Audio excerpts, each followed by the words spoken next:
Hey guys, how are you? It's Sunday. Welcome to a live question and answer session. If you've got any questions, I checked earlier, nobody had any. It was like crickets. But if you have one now, leave it into the comment section. I'm going to discuss a couple of things today that I've been working on for you that are really powerful. We're going to talk about the power of belief and expectation, because most people don't understand it, how that works. I also want to go into a little bit about mind control. You know, I wrote a book a long time ago, and I'll go into it, called The Secrets of Mind Control. But it's not what people think. It's not about controlling other people's minds. It's about controlling your own. That's how we live the life that we were meant to live. So I'm going to go into that a little bit too. All right. So if you have any questions or any comments, just drop them now into the comments. I will check them as I'm going through this. So we are live. If you're watching this later as a rebroadcast, that's awesome. Welcome. And you still have a question or comment or something I talked about or didn't talk about, drop it down there. We always check these and we'll definitely go into it next time. All right. So while you are deciding if you want to ask a question, I want to talk a little bit about belief and expectation, because, you know, we don't always get what we want, but you always get what you expect. You know, the power of belief and expectation, they work just as effectively on your feelings of self-doubt and limitation as they do on your thoughts of success and achievement. Think thoughts of defeat and you think thoughts of failure, and you are bound to be discouraged. You're bound to feel worse. It affects the body, the mind, the body, the soul together. Belief is an incredibly powerful state of mind. Somewhere, belief has been perverted with religion and faith. Those things have been added into religion like they exclusively belong there. But faith and belief come first. For yourself. They come from inside. They are something you grant to yourself, and that's how everything changes. You know, it's in the Bible. It's in the Egyptian Book of the Dead. It's everywhere you look. The statement, the kingdom is inside you. He who looks for it will find it. He who goes inside. That is where everything happens. Inside. You've got the most immense supercomputer ever invented inside your head. You don't know how to use it, right? So belief is so powerful. Your belief system, it not only defines you, but it shapes who you are. And that belief system was created when we were children. It was created between the ages of 2, 3, 4, 5, up to 10 years old. We weren't adults then. We weren't thinking logically then. That is the patterns that are running inside us right now. It determines our potential from a very young age. Tells us how far we're going to go. You know, Henry Ford was right when he said, whether you think you can or you can't, you're right. Absolutely.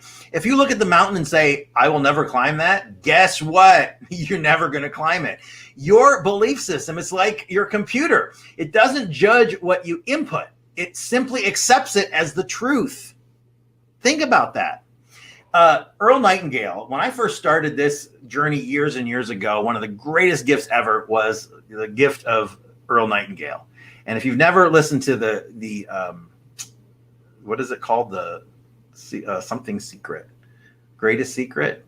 You got to look that up. It is intense and it's the truth. It's 20 minutes of pure truth. I'll try to put a link down in the group at some point. But that, if you've never listened to that, what is it called? The something secret, Earl Nightingale. I'll find it for you. But he was the founder of Nightingale Conant. That's one of those companies back in the day. They used to produce a lot of content, especially other speakers, you know. Oh, The Strangest Secret. That's what it was called. I just thought of it. See how the brain works? It's called The Strangest Secret, you know. And what his big thing was, you become what you think about. You become what you think about all day long. I changed my life with that statement because it's the absolute truth. And if you start doing that, life starts to change. You know, if you want to know where your predominant thoughts are, and what you believe right now, look at what you're experiencing in your life, because where you are right now is because you got you there. Shit can the excuses. You're there because you got you there. That's the first step, is accepting the moment, accepting that you got yourself here. And now, if you don't like the moment, you can change it. But there's no use fighting against the moment because it's here. Accept it and then make the change. That little twist will change everything in your life. Your thoughts are creative by nature, and they express themselves through your emotions. And what happens? Those drive your actions. You get that feeling in your stomach. You don't want to do something. You get nervous. You get this. You get that. That is the red flags. Those are the red flags going up the flagpole. When you see those now, you know what those flags mean. The emotions in your body are flags. Something is going on here. The body is telling you, oh, got that feeling in my stomach, the pit of my stomach, something's wrong. You know, have you ever heard this? This is a very famous, and I wrote this down. I mean, I know it, but I want to make sure I said it correctly, you know, because everything you say is both positive, it's negative as well, because everything you say is an affirmation. People that walk around saying, I hate my life, oh, I never have any money, blah, blah, blah, blah. What are those people's lives like? Exactly. Because they are attracting it to them. They're vibrating on that frequency. They're attracting more, the people around them. I mean, if you get a husband and wife that are doing that, oh man, watch out. You're going to see some negativity right there. You're going to see people being sick, this and that, and money problems. Oh, you get two people on that frequency harmonizing together. So anyway, this is the quote. Watch your thoughts, for they become words. Choose your words, for they become actions. Understand your actions, for they become habits. Study your habits, because they become your character, and develop your character because it becomes your destiny. I thought Margaret Thatcher said that, but I'm not sure. So many years ago, we had a client who was a new insurance agent, I think, or he sold some sort of insurance, right? He just received his license. He was looking for prospects. So he met with a successful businessman, and this guy agreed to give him some referrals. So what he did, he handed this new agent 10 referrals. He asked him to contact the prospects right away and get back to him with the results.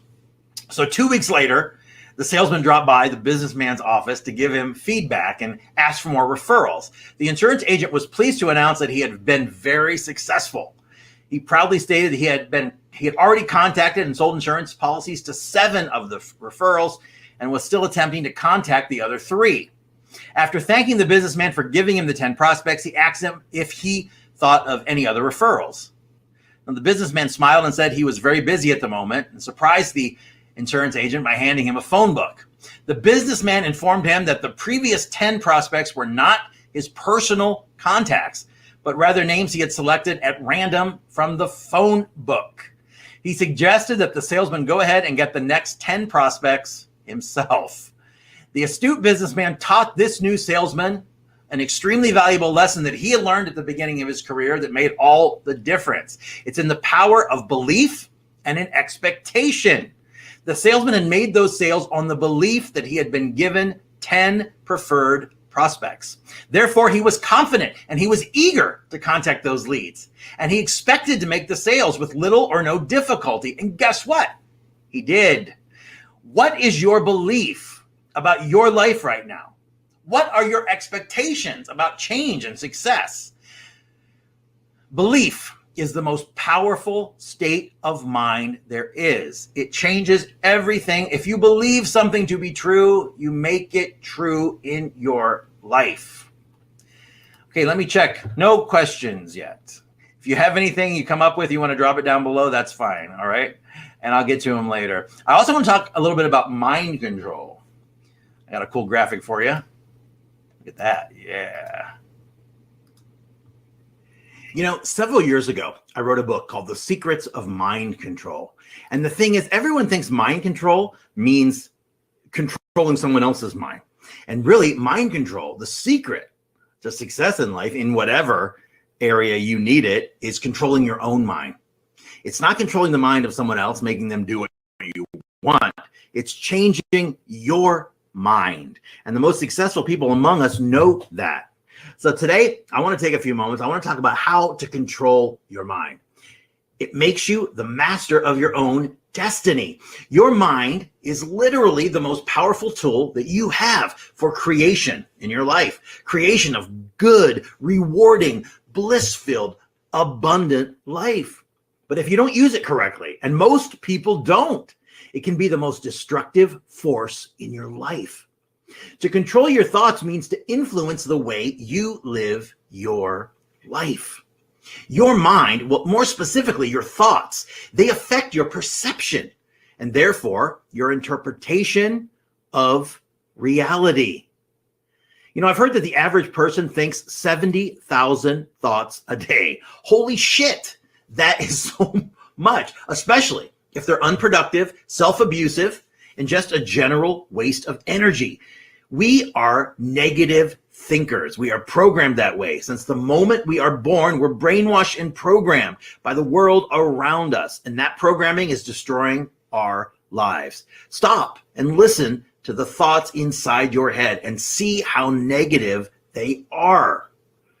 You can let your thoughts run crazy in there, and that's what you're doing. They call it a monkey mind. Your mind is going nuts in there like a monkey in a cage. But why would you do that?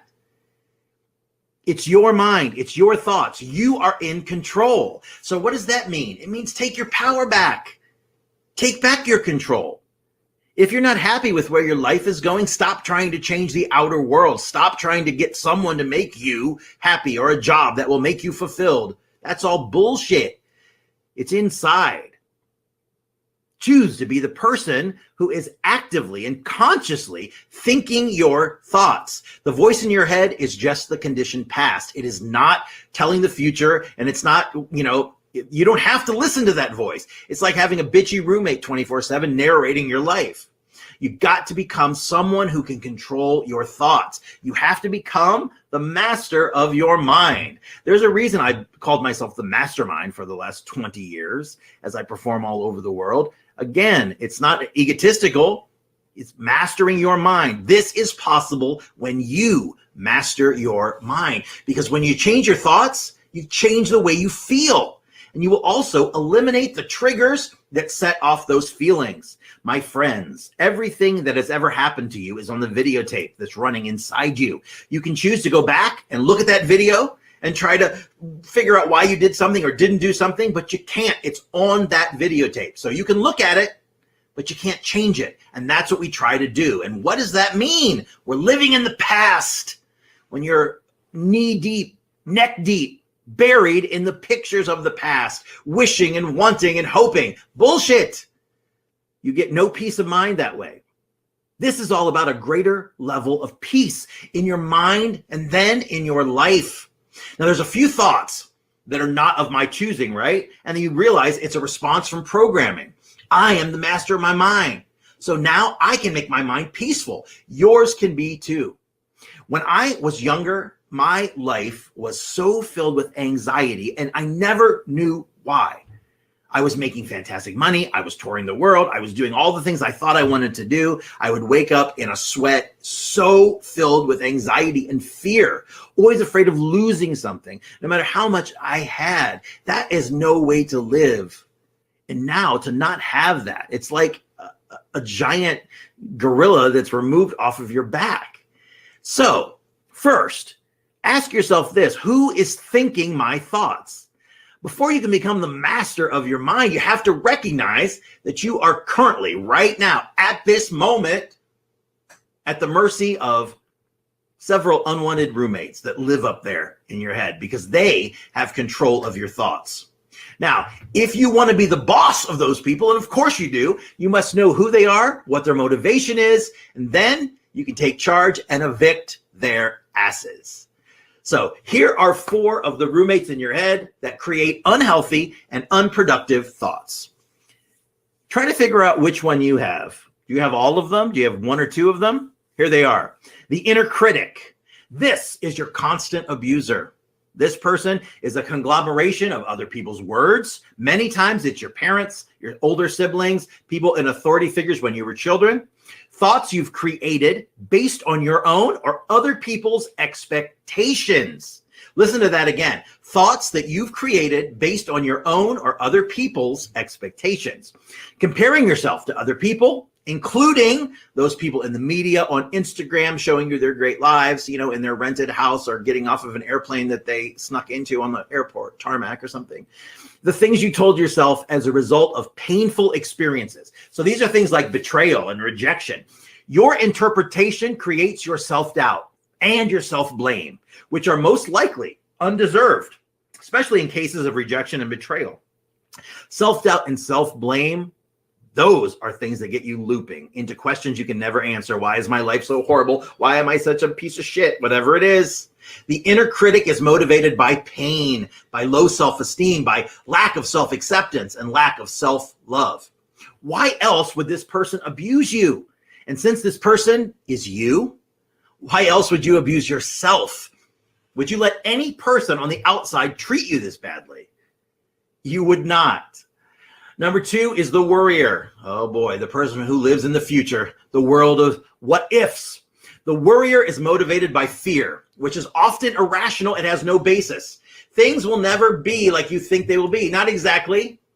We're in our head. We're driving down the road. We don't even know that how we're getting there. We're turning left and right. We're getting to the destination, but in our head, we're having an argument that we're going to have with our spouse when we get home. And you're doing your part and their part, and I'm going to say this, and then he's going to say that, and then I'm going to. Seriously, you're legitimately having an argument in your head, in your imagination, that is never going to happen the way you think. So this person is motivated by fear of the past, because the mind is there to try to make us survive. And it's bringing up those pictures of the past to try to say, this is very similar to what happened back then. Next is the reactor or the troublemaker. This is the one that triggers anger and frustration and pain. And these triggers stem from unhealed wounds of the past. Any experience that is even remotely related to a past wound will set this person off. They can be set off by words or feelings. You know those kind of people. And you know those people on the outside too, because if somebody comes up to you and they touch your stuff, they start to, and you say, don't go there with me. What does that mean? You're getting close to my stuff, right? Well, this person inside is the reactor. They have no real motivation. They have very poor impulse control. They are just run by past programming that no longer serves you, if it ever served you. But it served you when you were a child. You're now an adult. It's time to change that programming. Next is the sleep depriver. Now, this can be a combination of any number of different roommates, including the inner planner, the rehasher, the ruminator, along with the inner critic and the worrier. Because the sleep depriver's motivation can be as a reaction to silence, which he fights against, taking care of the business you neglected during the day, self-doubt, low self-esteem, insecurity, generalized anxiety, something you can't figure out the reason for, but you're just so anxious. How can you control these roommates? How can you evict these bitches from your mind? Well, just think about it. You are the thinker and the observer of your thoughts. You can control your thoughts, but you must pay attention to them so you can identify who is running the show, which of those roommates. This will determine which technique you will want to use.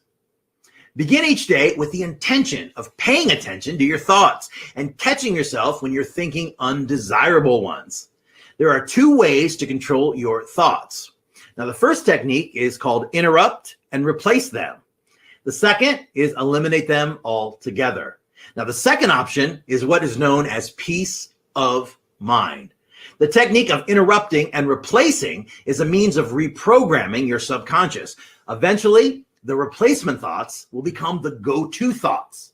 Because what we're doing now, anytime we slip out of the now and we go on autopilot, the tape that is running inside you is the tape in your subconscious created when you were a child. You know, you can use the first technique, interrupt and replace them with your inner critic and worrier, and technique B, which is eliminate them altogether, with the reactor and the sleep depriver. Now, for the inner critic, when you catch yourself thinking negative about yourself, calling yourself names, disrespecting yourself, berating yourself, interrupt it. You can yell in your mind, stop, no, or enough, I'm in control. Anybody ever do the Silva method for mind control? I love that. I did it years ago. And if you know that course, you know that everyone thinks mind control. They're saying, I want to control someone else's mind. Mind control is controlling your own mind. And they had a great thing in there that just says, you just go cancel to yourself. If you're involved with somebody that's spouting negativity or you have a negative thought in your mind, you think cancel. And it just starts putting the gap in the programming. You know, if you're thinking I'm such a loser, you can replace it with, I'm a divine creation of universal spirit. I'm perfect. I'm learning to master the human experience. I am a being of energy, light, and matter. Whatever. Positive. I'm an asshole. I'm brilliant. I'm too fat. I'm perfect just the way I am. I love and approve of myself just as I am. You can also have a dialogue with yourself to discredit the voice. You can say, just because so-and-so said I was a loser doesn't make it true. If somebody on the outside says it to you. How many times does that happen? Somebody walks up to you and they say something, touches your stuff, and you take it into your inner world. You get all upset about it. It's just his or her opinion. It's not a statement of fact. Maybe they were just joking. You took it seriously. There's so much you don't realize. If you recognize you're having recurring self-critical thoughts, you can write out or pre-plan your counter thoughts, with an affirmation so you can be ready.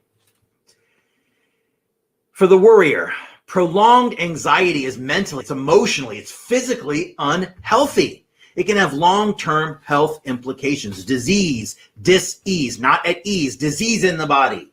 Fear initiates the fight or flight response, something we don't need anymore. When you walked out of a cave back in the day and you could have, you walked into a lion, that doesn't happen anymore. It just creates worry in the mind. It creates anxiety in the body. And it's going to be more difficult for you to control your thoughts effectively. You should be able to recognize a worry thought immediately. You know why? By how you feel. The emotion that's attached to it will give you that feeling in the pit of your stomach, that nervous feeling, your increased heart rate, muscle tension. So interrupt any thought. Interrupt any thought. Replace it with the opposite thought that's positive. Replacing fearful thoughts with gratitude, for instance, is going to decrease reactionary behavior. If your child gets lost in the mall, the typical parent and their parental reaction that follows the fearful thoughts when finding them is to yell at them. I told you never to leave my sight. This reaction just adds to the child's fear level from being lost in the first place. It also teaches them that mom or dad is going to get mad when he makes a mistake, which will make them lie to you or not tell you things in the future. Change those fearful thoughts when they happen. Then when you see your child after this process, you could say, Thank you, universe, for watching over my child, keeping him safe. Thank you for helping me find him, whatever.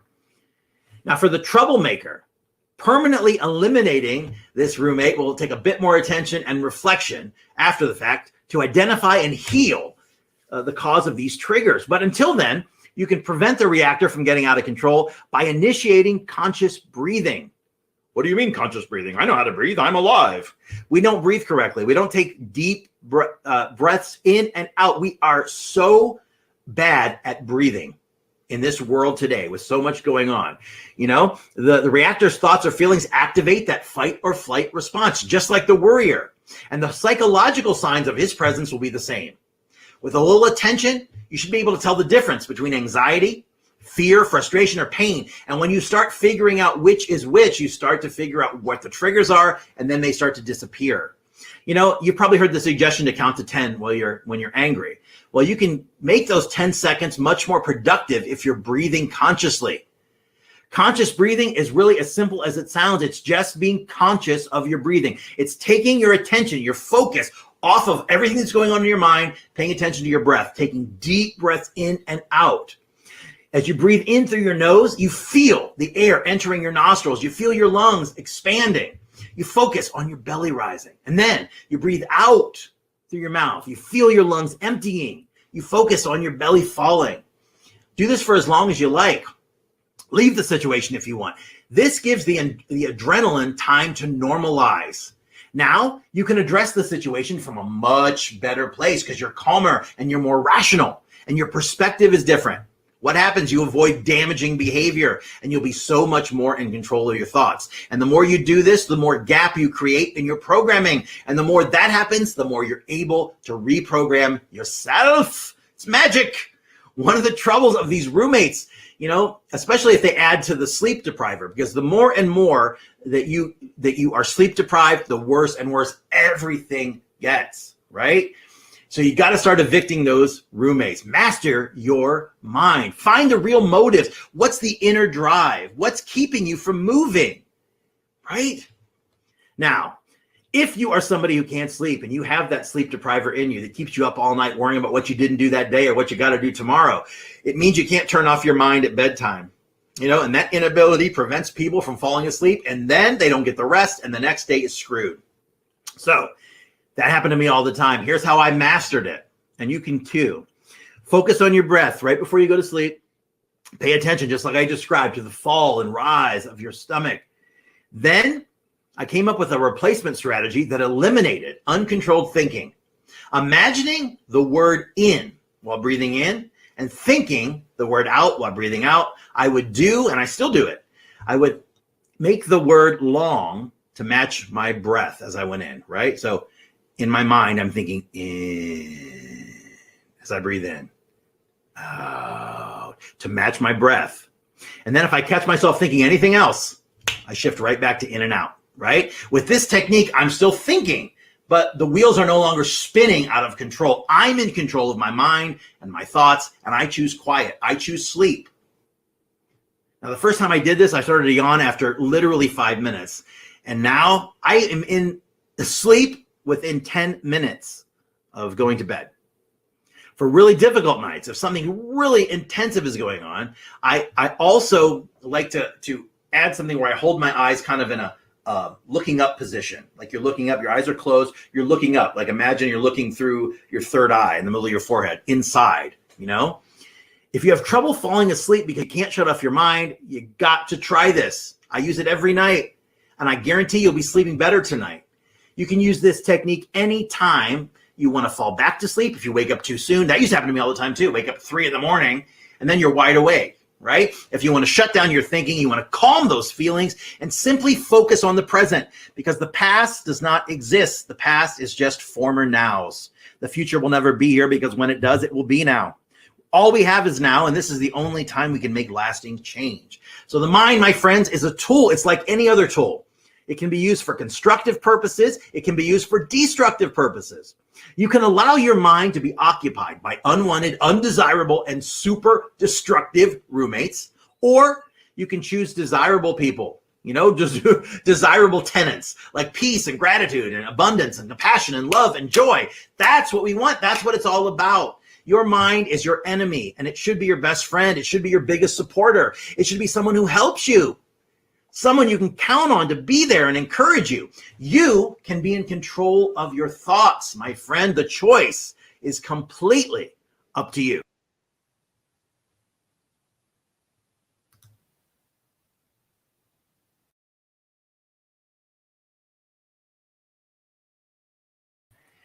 Yes, it is. Yes, it is. So, the exercise that I talked about there, about watching your breath as you breathe in and as you breathe out, anything you can do like that. Same thing with mantras in the head. When you're repeating a word over and over again, you are training your mind.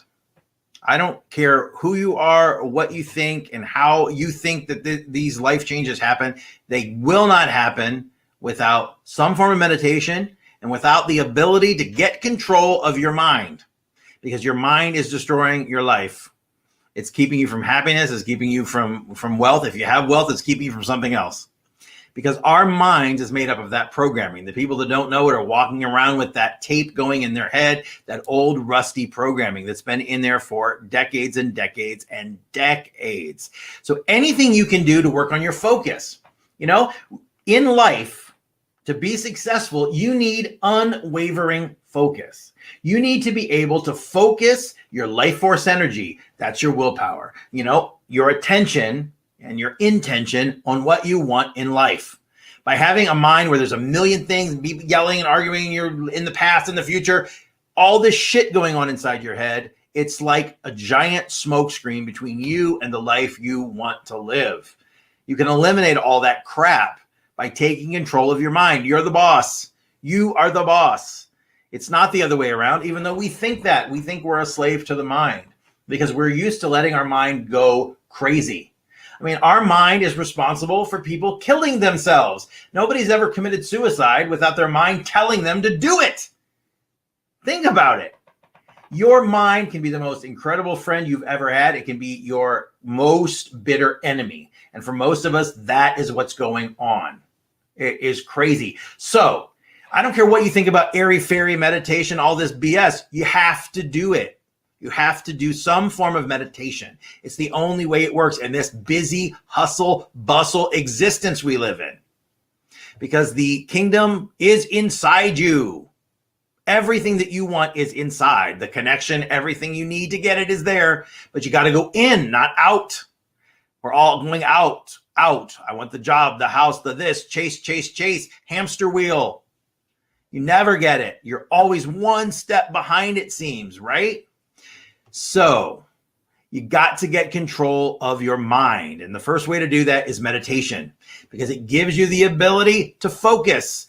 If you sit there and you're thinking, I can't do, oh my God, my leg itches, my arm's sore. What am I going to make for lunch? I have to do this later. I'm going to this movie tonight. Whatever. That's fine. Your mind is supposed to be doing that. That's what your mind's used to doing. But you bring back the focus immediately. If you're going to do the breath, for instance, just watch your breath. That's all you got to do for 5 minutes if you're just starting, or 20 if that's really 20 minutes in the morning and the evening is best. All you got to do is focus on your breath. And what it does is, over time, it builds up your power of focus. And you are able to put your energy where it matters. You don't have a million different things pulling your life force. Developing unwavering focus, the ability to focus. You're in school and they tell you need to focus. Nobody ever taught us how to focus. Well, that's what you need to learn. That's what we do, okay? So we're all about giving you the tools you need to make the changes in life. Because the only way to make permanent, lasting change is to start with you. We change the world when we change ourselves. Wars aren't going to do it. Politics aren't going to do it.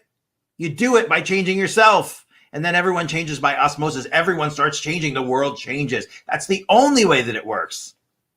Because right now, what does war get you? Whoever has the biggest army wins. It doesn't mean the person who's right. You have to take control of your own destiny. Stop putting yourself in the hands of other people. If you've not joined our Facebook community, that's where it all starts, my friends. We are there right now. And it's all about self-empowerment. I learned a long time ago, that is the most important thing of all: self-love, self-empowerment. Stop waiting for a savior. Stop waiting for a white knight to come into your life. They are not coming. You are your own savior. Save your own ass. Learn to take control of your own life. Stop putting the blame on other people and other things. If you weren't born here and if this wasn't your parents, bullshit. Take responsibility for where you are and let that crap go. When you release the past, all that rusty programming vanishes. It disappears. And you don't have to do anything. Don't go to see a psychiatrist who's going to get paid $1,000 an hour or whatever for 20 years to work through your issues. Bullshit. They're just going to be a very highly paid friend. They're going to agree with you, tell you when you're right and you're wrong. You can't change any of that stuff. By admitting where you are now and letting it go, you've just saved yourself a fortune and years in therapy. Set your goals again. Goals change from when you're a child or middle age or whatever it is, but reset your goals if they've changed. Look into the future and then start making the choices you need to get there. That's what we teach you how to do. It's all mindset.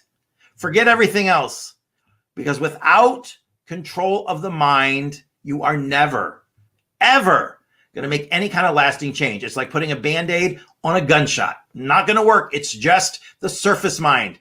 Positive thinking is great, but positive thinking on just that surface level will not work. You're standing in the middle of the Sahara Desert going, I am cold. I am cold. I'm bullshit. That's not going to save you. That is all just surface level. They are great tools to have in your tool belt, but they are only part of the answer. They are not everything. Positive thinking is definitely not everything. Getting control of your mind is where it happens. Now, if you have not joined our YouTube channel, we'd love you to subscribe. We have 200 videos and counting. We have lots of content. It's youtube.com/Taylor Web Television. Our entire goal here, we spend hours each and every day for you. Catherine and I both have busy careers. I tour internationally. Catherine's doing seminars all over the world. We do this to help you. We do this to serve. We do this to give back. My passion used to be getting on stage, getting a standing ovation, and thinking I was so great with myself. That doesn't do it for me anymore. Seeing somebody transform, that's what does it. When you can take where you are in life and where you think you're going, headed down some dark road, and change your entire outlook, that is everything. That's everything. It gives you the motivation you need to keep moving forward to those big, bright places that you've been dreaming of.